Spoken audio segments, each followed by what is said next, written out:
Si tu veux être riche et milliardaire plus tard, mets un énorme pouce bleu à cette vidéo.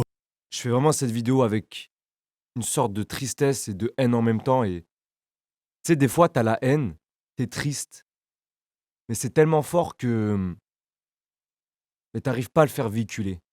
T'es vidé de l'intérieur, en fait. Il y a à peu près 6 mois, j'ai proposé à Zoulek qu'on fasse un projet en France. Ok. Le projet, c'était assez simple. C'est qu'on loue un château, un grand château, et qu'on invite plein de créateurs dedans.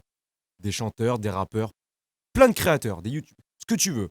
Pas forcément lié à Internet, tu vois. Mais qu'on invite plein de gens à l'intérieur. C'était vraiment un gros projet qui me tenait à cœur. J'en ai parlé à Zoulek qui m'a dit écoute, je suis chaud. Je suis chaud. On va louer un château en France, dans un coin paumé, et on va le faire. Il était vraiment chaud. Il était vraiment chaud, tout était bon.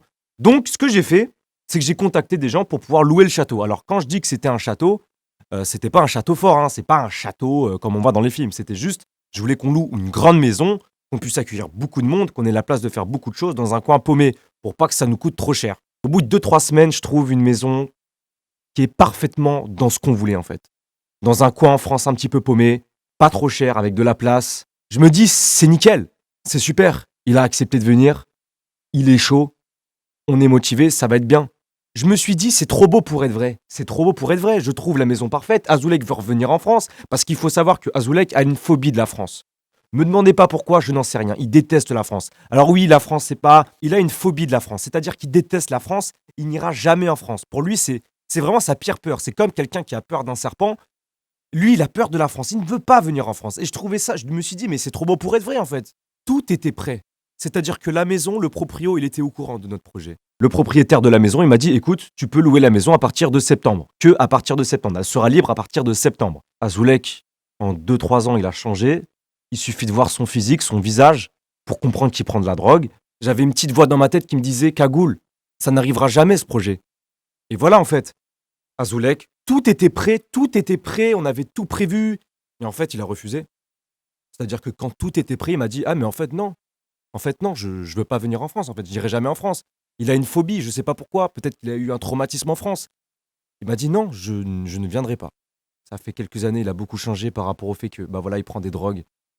Il veut rien entendre. Pour lui, c'est prendre des drogues, c'est son remède en fait. Et je pense que on peut rien y faire parce que moi, je connais pas sa vie personnelle à Zolek. Je sais qu'il a eu des problèmes avec des filles, que ça l'a blessé. Mais je connais pas sa vie personnelle au fond. Je connais rien de lui, Azoulek. Il y a plein de facteurs qui font qu'il peut être triste. Par exemple, je vous donne un exemple avec YouTube. YouTube n'envoie plus de notifications aux abonnés. C'est-à-dire que tu t'abonnes à une chaîne YouTube, YouTube n'envoie plus de notifications. C'est-à-dire que tu as 10 millions d'abonnés, YouTube envoie 5 notifications aux abonnés. Et je pense que ça aussi, c'est un facteur qui fait que ça l'a rendu triste parce que tu te prends la tête à faire une vidéo, tu mets du temps, de l'énergie, tu es content de faire une vidéo. Et je pense que c'est un ras-le-bol pour beaucoup sur YouTube. Parce que tu peux plus faire des vidéos comme tu le veux en fait. Parce que tu sais que si tu as envie de faire une vidéo par exemple sur un jeu et que tu dis qu'elle va pas faire de vues et qu'elle va pas marcher, tu vas pas la faire.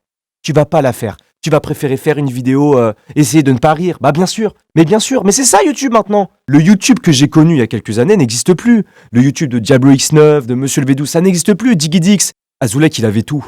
Il avait de l'argent, il vivait dans le pays de ses rêves, il avait tout Azoulek. Mais dans la vie, il y a des choses que tu peux pas acheter, il y a des choses que tu peux pas contrôler, les gars. T'as beau avoir de l'argent, tout ce que tu veux. Oui, mais l'argent, ça fait le bonheur. Oui, l'argent, ça règle beaucoup de problèmes. Mais l'argent, ça fait pas le bonheur. En tout cas, de ce qu'est le bonheur, pour moi, ça fait pas le bonheur. T'as beau être quelqu'un qui fait de bonnes vidéos, de belles créations, de choses extraordinaires, ça peut ne pas marcher. Profitez à fond de votre vie, n'ayez jamais de regrets et faites des choix pour vous. Faites des choix pour vous.